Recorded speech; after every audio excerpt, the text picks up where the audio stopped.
Commercial service commercial चालू आहे.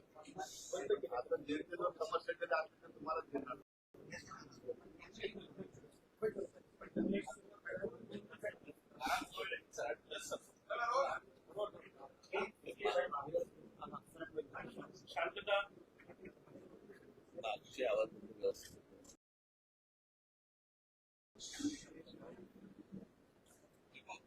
मागे आवाज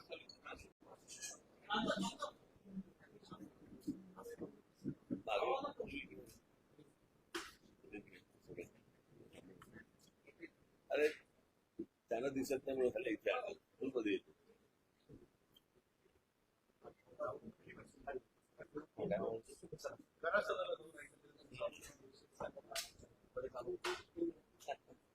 आवाज आहे टेबल थोडा पुढे ओके ओके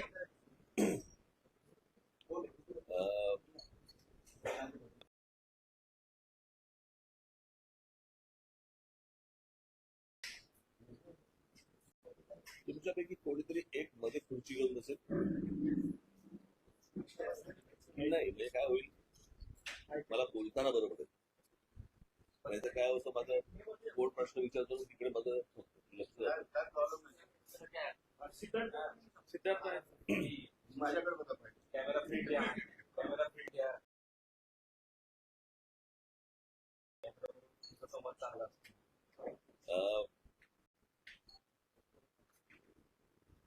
सोलापूर पासून मी या दौऱ्याला सुरुवात केली. एक साधारणपणे 3.5 महिन्यावरती विधानसभेच्या निवडणुका दिवाळीनंतर होतील असं चिन्ह आहे, असं आज तरी वाटतंय. आणि त्या दृष्टिकोनात आता माझा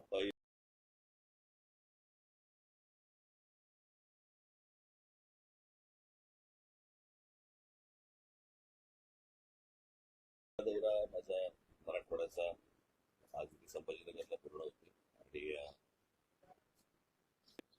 20 तारखेला माझा विदर्भ दौरा सुरू होतो.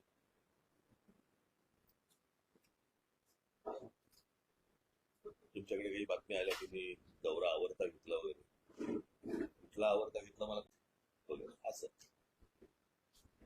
तर ते आज हा दौरा पूर्ण होतोय माझा.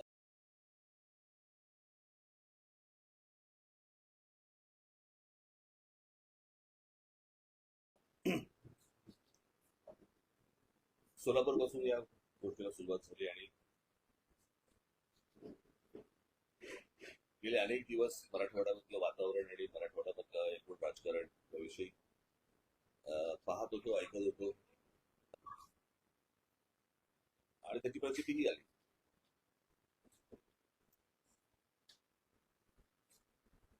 सोलापूरच्या पत्रकार परिषदेमध्ये मी, पण त्याच्यानंतर ज्या जाणीवपूर्वक बातम्या केल्या गेल्या त्या मला असं वाटतं थोड्याशा धक्कादायक होत्या. राज ठाकरेंचा आरक्षणाला विरोध, राज ठाकरे विरुद्ध मराठा समाज, काय कदाचित आठवत असेल तर 2006 साली माझा मी पक्षाची स्थापना केली आणि 2006 सालापासून आजपर्यंत आमची भूमिका सुरुवातीपासून एकच राहिलेली आहे. आरक्षण द्यायचं असेल तर ते आर्थिक निकषावरती द्यावं, ही आमची भूमिका पहिल्यापासून राहिलेली आहे. आणि त्याच्या उपर माझं असं म्हणणं आहे की महाराष्ट्राला खरं तर आरक्षणाची गरजच नाही. महाराष्ट्र राज्यासारखं राज्य मला असं वाटतं हिंदुस्थानात दुसरं कुठचं राज्य नाहीये की या राज्यामध्ये शिक्षणापासून ते नोकऱ्यांपर्यंत, उद्योगधंद्यापर्यंत इतक्या गोष्टी इथे उपलब्ध असताना बाहेरच्या राज्यांमधल्या लोकांना इथे सगळ्या गोष्टी मिळतात, पण आमच्या मुलांना मुलींना इथे त्या गोष्टी मिळत नाहीत. त्या जर समजा महाराष्ट्रामधला जर जो कोटा आहे, महाराष्ट्रामध्ये ज्या काही उपलब्ध गोष्टी आहेत या जर समजा आपण नीट वापरल्या महाराष्ट्रातल्या मुला मुलींसाठी, मराठी मुला मुलींसाठी, तर आपल्याला खरं तर आरक्षणाची गरजच नाही.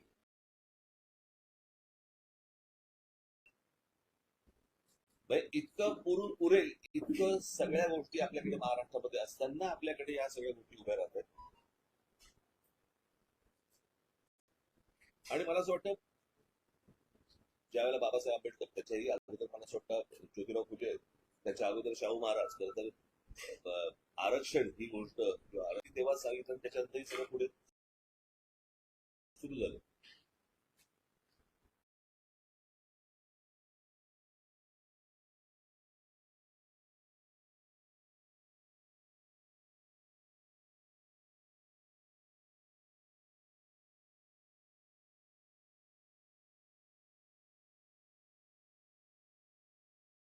परंतु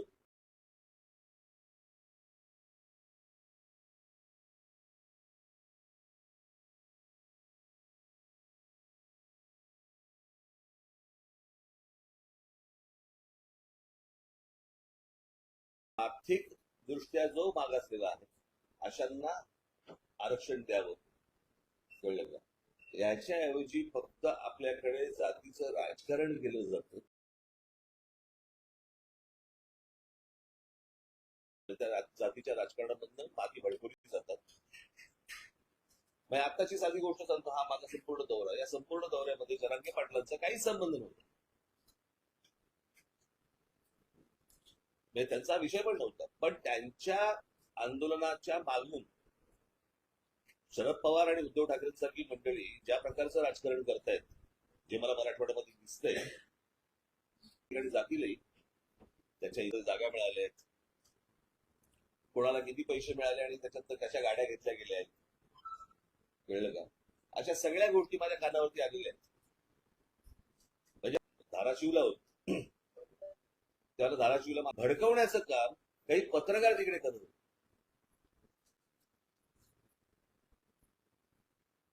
मी ज्यावेळेला त्याला सांगितलं की तुम्ही वरती या, त्यावेळेला नाही चला खालती चला, खालती चला हे सांगणारे माईक पाहिजेत वगैरे, हे इथपर्यंत सगळं प्रकरण झालं.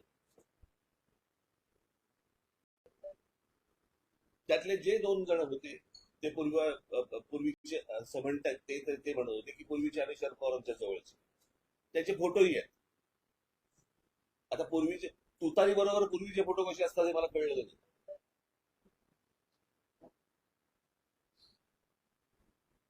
आणि उद्धव ठाकरे गटाचे तिथे अजून 2 जण होते.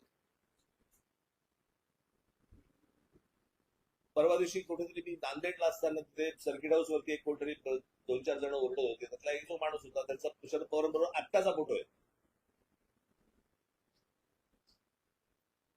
काल जे झालं त्याच्यामध्ये तर शिवसेनेचा जिल्हा प्रमुखच होता. म्हणजे या सगळ्या गोष्टींशी हे सगळं अख्खं काय झालंय, लोकसभेचा जो निर्णय लागला त्या लोकसभेच्या निर्णयानंतर ह्यांना वाटलं की मराठवाड्यामध्ये आपल्याला मतदान झालं. पहिली गोष्ट मला असं वाटतं शरद पवारांनी आणि उद्धव ठाकरे दोघांनी समजून घ्यायला पाहिजे की ते नरेंद्र मोदी आणि अमित शहा यांच्या विरोधातलं मतदान होतं, त्यांच्या प्रेमाखातर मिळालेलं मतदान नव्हतं. मी नेहमी सांगत आलो की विरोधी पक्ष कधी जिंकत नसतो, सत्ताधारी हरत असतात. आणि त्याच्यामुळे ते जे अँटी वोट त्यांना मिळाले, मुस्लिम समाजाने देशभर मोठ्या प्रमाणावरती जे अँटी मोदी वोटिंग केलं किंवा दलित बांधवांनी जे देशभर की संविधान बदलणार या सगळ्या गोष्टींसाठी, आणि संविधान बदलणार तर भाजपचाच माणूस बोलला होता, इतर कोणी नरेटिव्ह केलंच नव्हतं. पण ते जे लोक भडकले होते ते मतदान या सगळ्या लोकांना झालं इथे, त्यांना असं वाटतंय की ते त्यांच्या प्रेमाखातर झाले, ते त्यांच्या प्रेमाखातर नाही झाले. आणि त्यांना असं वाटतंय की येणाऱ्या विधानसभेला देखील त्याच प्रकारची खेळी खेळावी. आणि याच्यासाठी आता काल तो शिवसेनेचा कोणतो जिल्हा प्रमुख, त्याला आमच्या पोरांनी मार मारला, नशीब पोलीस मध्ये पडली. प्रश्न असा आहे, तो ओरडत गेला एक मराठा लाख मराठा, म्हणजे काय? तर ह्यांना दाखवायचं की हे जरांगे पाटलांचं आहे. पण त्यांच्या आडून ह्यांचं विधानसभेचं राजकारण सुरू आहे, हे मला असं वाटतं लोकांसमोर येणं गरजेचं आहे. मराठा बांधव असतील, भगिनी असतील, ओबीसी समाजातले बांधव असतील, भगिनी असतील, इतर समाजातले लोक असतील, यांनी ही गोष्ट नीट समजून घेतली पाहिजे. शरद पवारांसारखा आज 82-83 वर्षाचा माणूस आज महाराष्ट्रामध्ये स्टेटमेंट करतो की महाराष्ट्रामध्ये मणिपूर होईल. म्हणजे या लोकांनी मणिपूर होऊ नये याच्यासाठी चिंता वाढली पाहिजे. म्हणतात की मणिपूर होईल म्हणजे यांच्या डोक्यात काय चालू आहे हे तुमच्या लक्षात येईल. पुढच्या 3-3.5 महिन्यामध्ये ह्यांना काय गोष्टी यांना घडवायच्या तेवढ्या घडवण्यासाठी म्हणून यांचे सगळे प्रयत्न सुरू आहेत.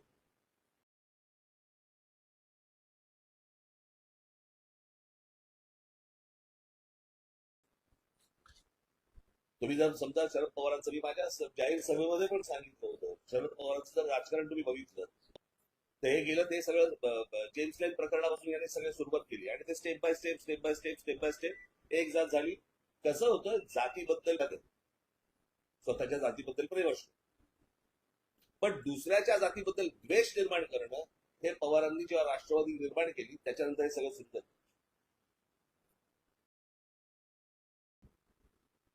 आज माझ्या दौऱ्यामध्ये या लोकांनी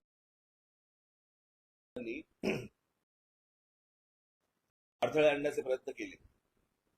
उद्या जर माझं मोहोळ उठलं ना, त्यांना निवडणुकीला एकही सभा पण घेता येणार नाही आणि माझ्या वाट्याला जाऊ नये या लोकांनी. कळलं का? मी एकदा मागे म्हटलं होतं की यांच्याकडे प्रस्तावित आहेत, माझ्याकडे विस्थापित आहेत.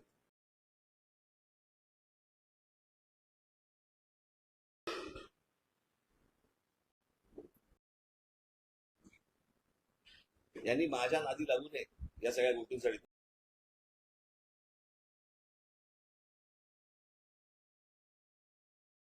तुमचं राजकारण करायचंय, समाजामध्ये तेढ निर्माण करून विष घालवून ह्यांना कुठचं राजकारण करायचंय? आणि यांच्या राजकारणाचा बेसच आहे. त्याच्यामुळे त्यांना असं वाटत की आमचे एवढे खासदार निवडून झाले, त्या खासदारकीवरती जाऊ नये या लोकांनी. कळलं का? यांचा विषय आरक्षणाचा आहे ना. मला अजूनही आठवतंय 2003 किंवा 2004-05 वगैरे असेल, आठवत नाही मला. त्याला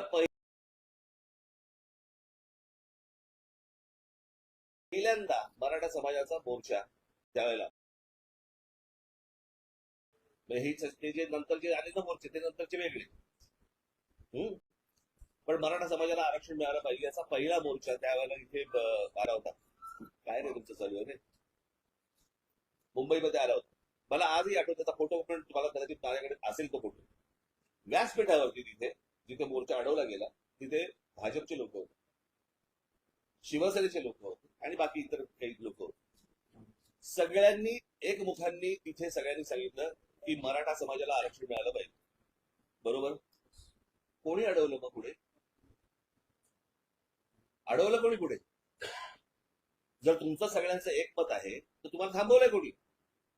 मग अजूनपर्यंत गेली अनेक 15-20 वर्ष होत का नाही आहे? म्हणजे गेली 10 वर्ष केंद्रामध्ये नरेंद्र मोदी पंतप्रधान आहेत होते, आता तिसरी टर्म सुरू झाली, पण 10 वर्ष तो होते ना, बहुमतात होते. होतं की शरद पवार जी की उंगली पकडते राजनीति में आया. आठवतं स्टेटमेंट तुम्हाला? आठवतं तुम्हाला? मग त्या शरद पवारांनी मराठा समाजाच्या आरक्षणाबद्दल शब्द का नाही टाकला?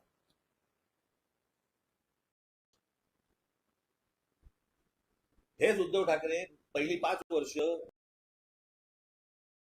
भाजप बरोबर तिकडे केंद्रामध्ये नांदत होते, राज्यामध्ये नांदत होते ना. मराठा समाजाच्या आरक्षणासाठी या लोकांनी शब्द का नाही टाकला? आता जरांगे पाटलांच्या पाठीमागून ह्यांचं जे राजकारण सुरू आहे हे फक्त मतं मिळवण्यासाठीच आहे, त्याच्या पलीकडे काही नाही.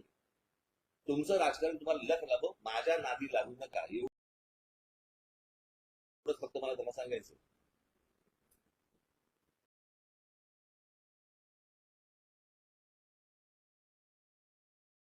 माझी पोरं काय करतील ना ह्यांना कळणार पण नाही.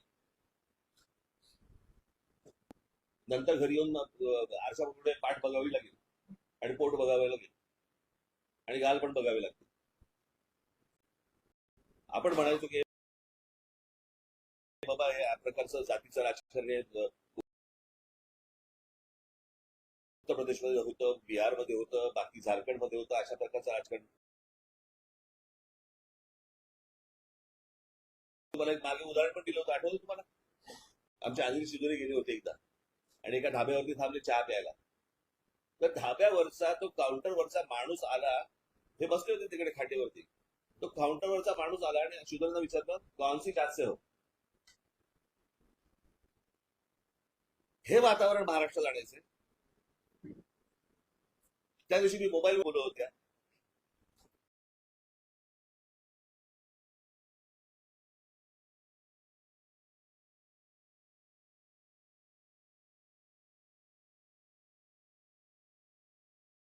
आम्ही ओबीसी समाजातल्या आणि आमच्या मराठा समाजातल्या आमच्या मैत्रिणी होत्या, पण आता हे सगळ्या वातावरणामुळे त्या दूर झाल्या, आम्ही पण दूर झालो. इथपर्यंत आणलं, खालपर्यंत घाण राजकारण का? तुम्हाला सत्य द्यायचं म्हणून, मतं पाहिजे म्हणून सत्ता देता महाराष्ट्रात तरी नाहीये. पवारांची भूमिका,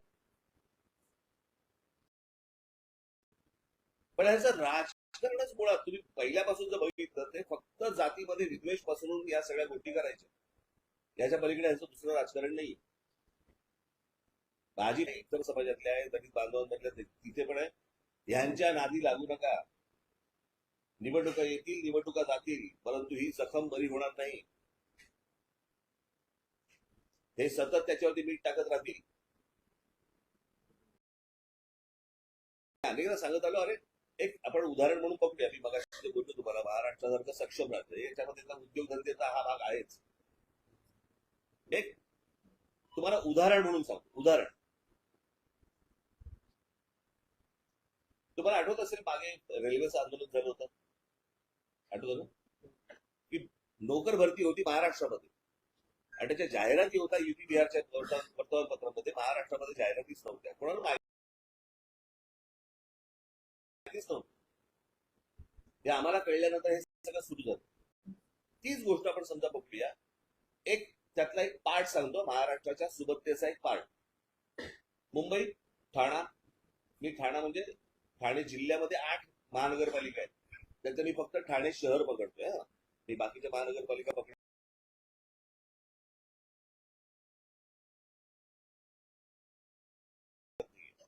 मुंबई, ठाणा, पुणा, नाशिक, नागपूर. मी संभाजीनगर पण पकडतोय. या 5 शहरांमध्ये साधारणपणे किती रिक्षा असतील अंदाजे तुम्हाला? साधारणपणे 90 लाख ते 1 कोटी. त्यातले जवळपास 60% ते 70% हे रिक्षा चालवणारे परप्रांतातील लोक आहेत. आता माझ्या महाराष्ट्रामध्ये परवाने मिळत आहेत हे त्यांना समजतंय, पण माझ्या महाराष्ट्रामधल्या ग्रामीण भागामधल्या तरुणांना ही गोष्ट समजत नाहीये की महाराष्ट्र राज्य सरकार हे परवाने वाटते. हे काय आजकाल मधली गोष्ट नाहीये, हे गेल्या 10-15 वर्षातली गोष्ट म्हणते मी तुम्हाला. पण महाराष्ट्र राज्य सरकारकडनं या गोष्टी दिल्या जात आहेत. आज मला साधी गोष्ट सांगा, 1 कोटी मुलांना या नुसत्या 5 शहरामध्येच काम मिळालं असतं? इतक्या गोष्टी महाराष्ट्रामध्ये उपलब्ध असताना आमची मुलं तडफडतायत का? या नोकऱ्यांपासून, उद्योगापासून, सगळ्यापासून वंचित का राहत आहेत? याचं कारण सरकार आपलं जरी असलं तरी हे आपल्या मुलांपर्यंत, मुलींपर्यंत या गोष्टी कळवत नाहीये. आज महाराष्ट्रामध्ये मी काढलेत एक काही पत्र. महाराष्ट्रामधल्या काही उद्योग आहेत, त्यांनी पत्रक काढले, पत्रक, की आमच्या उद्योगामध्ये महाराष्ट्रीयन लोक आम्ही घेणार नाही म्हणून. त्यांची हिंमत कशी होते?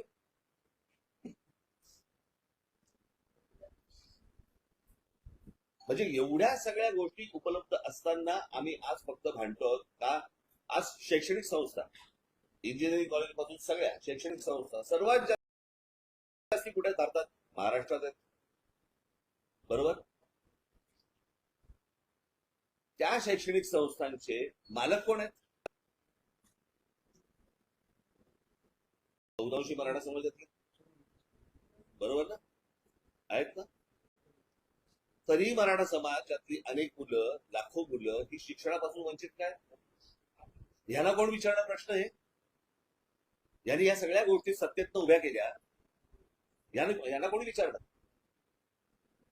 म्हणजे ह्यांना कोणी विचारायचं नाही. सरकार सरकारच्या बाजूने, हे यांच्या राजकीय पोळ्या भाजत बसणार, कोणाच्या तरी खांद्यावर बंदुका चालवणार आणि इथे आम्ही डोकी फोडत राहणार समाजामध्ये. मला असं वाटतं महाराष्ट्रातल्या समाज हा शून्य आहे. त्याला या सगळ्या गोष्टी समजतील.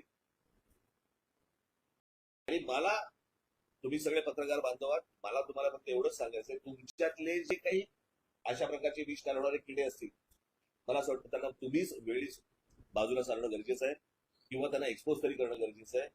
हे एकदा हाताबाहेर प्रकरण गेलं ना, नंतर आवरता येणार नाही.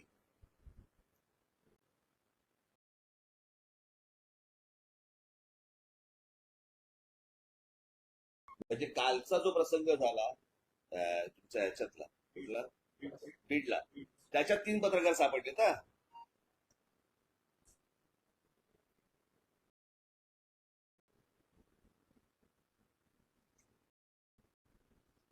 मला असं वाटतं की मी हा सगळा दौरा पूर्ण करून मी आता मुंबईला जाईल. 20 तारखेला माझा विदर्भाचा दौरा सुरू होईल. बघू काय विघ्न आणतात ते, आणि ते विघ्न त्यांच्या गळ्यात कशी घालता येतील ते आम्ही पाहू. संविधान बदलण्याचं जे मुद्दातून म्हणतात ते भाजपच्या खासदारांनी सुरुवातीला भाजपमध्ये पण म्हणतात नाही, मी त्याशी बोललो ना, सोलापूरला मी हेच सांगितलं की भारतीय जनता पक्षाच्या एका माणसाने नाही सांगितलं, 4-5 लोकांनी सांगितलं. तेव्हा बोलून झाले. काही असतात मूर्ख, त्याला काही करणार तुम्ही. पण ती गोष्ट जरा शेवटपर्यंत खोडता नाही आली. तुम्हाला आठवत असेल शिवतीर्थावरचं, शिवाजी पार्कवरचं माझ्या भाषणामध्ये मी तेव्हा पण हे बोललो होतो की संविधान बदलणार नाही, हे तुम्ही स्पष्ट करा. आठवतं तुम्हाला? त्या भाषणामध्ये सांगितलं होतं, पण ते शक्य नाही जात. मराठा आरक्षणाबाबत तुम्ही जे वक्तव्य केलंय ते महाराष्ट्राला समजलं नाही आणि सर्व राजकारण्यांना सुद्धा बहुतेक जी काही संधी आहेत त्या पोराला दिल्या गेल्या नाही म्हणून हे पोर आपले हे विरोधकांनी समजून सुद्धा न समजण्याची फक्त भूमिका घेतली. मला असं वाटतंय विरोधकांच्या आधी पत्रकार, मराठा समाजाला आरक्षणाला राज ठाकरेंचा विरोध ही पहिली बातमी कोणी लावली? तिथून पुढे गेलं ना सगळं प्रकरण. राज ठाकरे विरुद्ध मराठा समाज ह्या बातम्या कोणी लावल्या? म्हणजे पहिल्या बातम्या इथून आल्या, बरोबर आहे, आणि मग बातम्या आल्यावरती ज्यांना जे हवं होतं किंवा ज्यांनी जर सांगितलं होतं त्याप्रमाणे त्यांनी बातम्या लावल्या, ते समोर आलं, उघड झालं. म्हणजे मला एका गोष्टीचं समाधान आहे या अख्ख्या दौऱ्यामध्ये की ह्यांचं नेमकं काय चाललंय हे किमान उघड झालं, आणि ह्याच्या पुढे ते काय करणार आहेत ना हे आता लोकांना कळेल.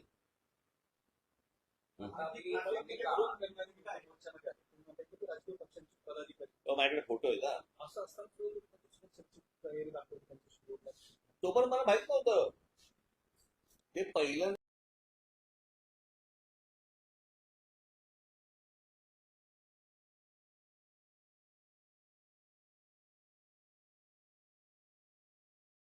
झालं ना त्या धाराशिवला, तो पण मला काहीच माहित नव्हतं. मला वाटलं मी त्या खाली ते काही घोषणा देत होते, पण मी खाली आलो. म्हटलं या वरती बोलायचं ना माझ्याशी, वरती या. वरती याच्यावरती खालतीच गेले.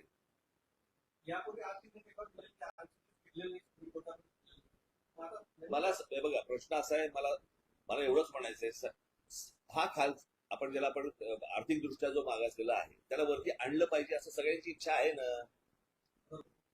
समजा माझी इच्छा आहे. मी शरद पवारांची मुलाखत घेतली होती पुण्याला, काढून बघा. हा प्रश्न मी त्यांना विचारतो, लोकसभेमध्ये आहे तर लोकसभाच आहे ना.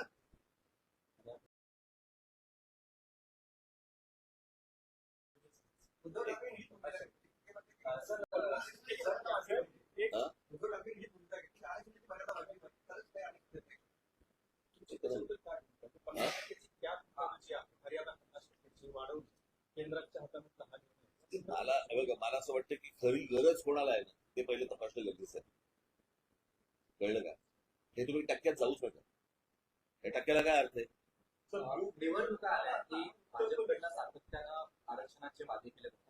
धनगर आरक्षणाच्या बाबतीत सुद्धा त्यांनी असाच पद्धतीचा मागच्या निवडणुकीच्या आधी त्यांनी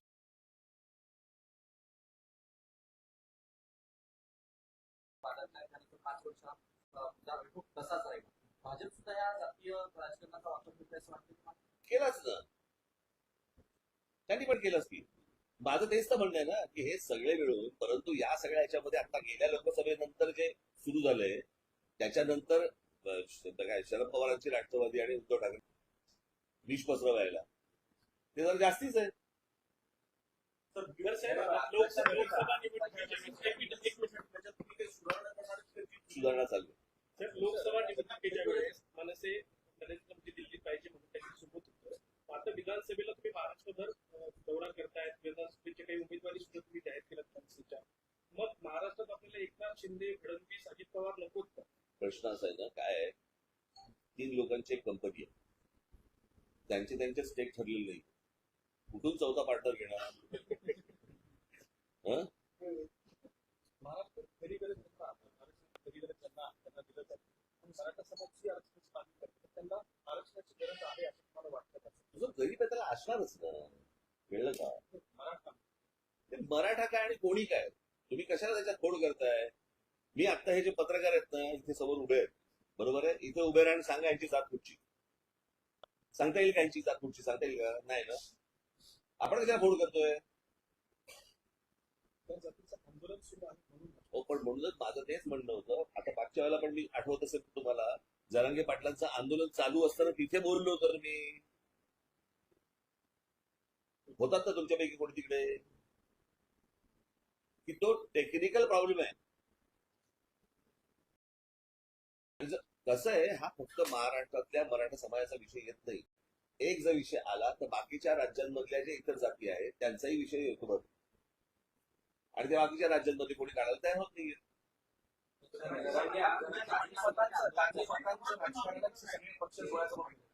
सगळ्या पक्षांचा एकच अजेंडा जातीय बघा, माझं असं म्हणणं आहे, माझं सांगणं कोणाला आहे?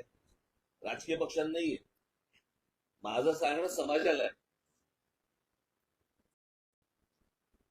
की हे जे विष कालवत आहे, ह्या विष कालवण्याला तुम्ही थारा देऊ नका. एवढंच फक्त माझं म्हणणं आहे. तर ह्याच्यामधले काही जे मुठभर आहेत हे फक्त हे तुम्हाला सांगतो 3.5 महिन्यानंतर ना हे कोणीच असणार. त्यांचं काम आटपलेलं.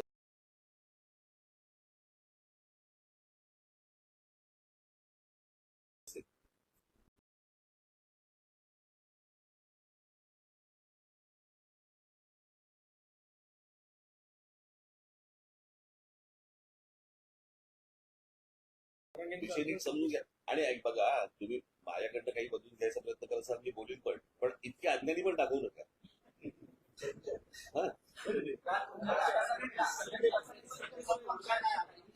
नाही, मात्र आम्हाला इशाऱ्याने धक्के देऊ नका. मला जर धक्के द्यायचे असतील तर फडणवीस आणि महाराष्ट्र असं सांगितलं. कोणाला? नाही नाही, ती शरद पवारांची सोंगटी आहे, ती करवली, त्यांच्या अमंगल कार्यातली करवली आहे.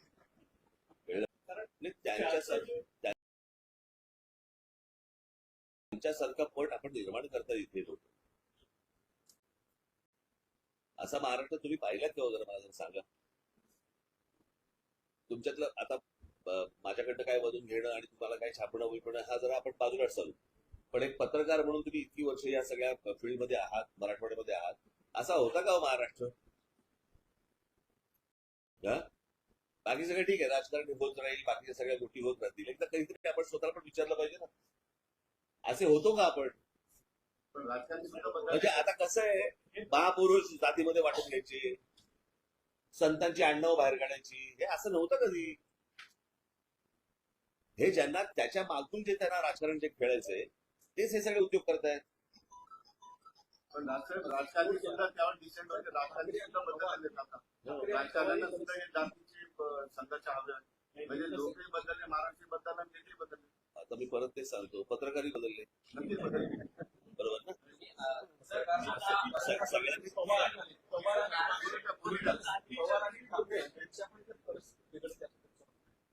शिंदे असतील, फडणवीस असतील किंवा अजित पवार असतील, त्यांची नेमकी भूमिका काय आहे? हे बघा, मी तुम्हाला एक गोष्ट सांगू का, या सगळ्या ह्याच्यामध्ये सगळ्यांनीच या जातीचं समीकरण ह्याच्या अगोदर आहे, पण हे ज्या प्रकारचे तीव्रपणे जे विष कालवत आहेत, असं मी तुम्हाला एक अजित पवारांबद्दल एक गोष्ट तुम्हाला सांगतो. हे ज्या वेळेला शरद पवार ज्या वेळेला बरोबर होते ते, बरोबर, आणि पवारांचं हे सगळं राजकारण सुरू होतं ना ते, बरोबर, ते जेम्सलेन बिम्सलेन, मी तुम्हाला नक्की खात्रीला एक सांगतो, अजित पवार कधी जातीच्या राजकारणामध्ये कधी पडले नाही, एवढं निश्चित. बाकी माझे अनेक मतभेद असतील, माझे असतील, अनेकांचे असतील, पण जी योग्य गोष्ट आहे मला असं वाटतं ते कधी जातीच्या बाबतीत आजपर्यंत त्याचं मी कधी वक्तव्य पण ऐकलेलं नाही आणि ते कधी या बाबतीत भानगडीत कधी पडलेले नाही. मग एकीकडे होत असल्याचं राहुल गांधी आणि बाकीचे नेते सुद्धा जातीय निहाय जनगणनेची मागणी करतात. मी परत तुम्हाला तेच सांगतो, जात तर तुमची काय जात असेल मला माहिती नाही. पण जात तुमची तुम्हाला प्रिय असेल, दुसऱ्या जातीबद्दल विद्वेष पसरवू नका एवढंच माझं सांगणं आहे ना. आपण तीच रेकॉर्ड घालतोय की नाही मगापासून, एवढंच माझं म्हणणं आहे. जातीचं राजकारण हे काही नवीन नाहीये महाराष्ट्राला आणि देशाला, पण ह्या प्रकारचं राजकारण तुम्ही ह्याच्या अगोदर कधी पाहिलं नसेल. यातून बाहेर कसं पडायचं असं म्हटलं की तुम्ही अंतर्मनीला गेल्यानंतर तिथे तुम्ही त्यांना सांगितलं होतं. या वक्तव्यावर उत्तर देताना जरांगे पाटील असंही म्हटले की ते त्यांनी माझ्याकडे ऐकून घेतात कारण आरक्षण मिळालं पाहिजे. माझं मी तुम्हाला दुसरा आज त्यांनी आणखी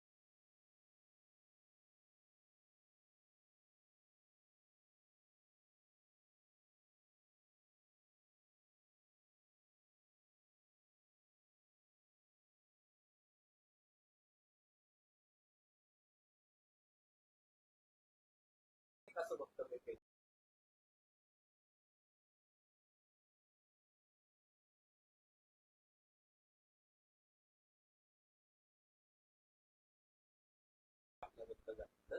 की आता राज ठाकरे यांच्या विरोधात आंदोलन करू नका, गरज पडली तर मी मुंबईला जाऊन राज ठाकरेंची कसोटी करतो. गच्चून हे त्यांचे शब्द का तुम्ही कोणी भरले? त्यांची सत्ता. मी त्यांच्याशी भेटल्यावरती बोलीन. सर आरक्षण या एक मिनिट, पहिली गोष्ट मला पूर्ण करू देत रे. आपण का परत तेच बोलतोय? मी बसलोय म्हणून तेच विचारताय का तुम्ही? ती प्रश्न संपले त्यांचं झालं. त्याप्रमाणे त्यांची माणसं नव्हती, हे काय त्यांच्या बरोबरचे आंदोलन करते नव्हते. हे शरद त्याच्याबद्दल काय बोलायचं मग अशी बोललोय मी. परिस्थितीमध्ये आता आपण पुढे जायचं कसं? हे जर त्याचा जर दंग घडवण्याचा प्रयत्न आहे, या सगळ्या जाती द्वेष वाढवण्याचा प्रयत्न आहे, तुम्ही अशा परिस्थितीत काय तुम्ही सगळे चांगले पत्रकार आहात असं मी समजतो. तुम्ही सांगितलं पाहिजे. कोणाला सगळ्या जगाची काय गोष्टी आपण व्हायच्यात का? त्यांचं त्यांना बघू देत ना. पण आता शेवटचा प्रश्न, या सगळ्यांमध्ये शेवट काय म्हणतात? आरक्षणाचा लढा असेल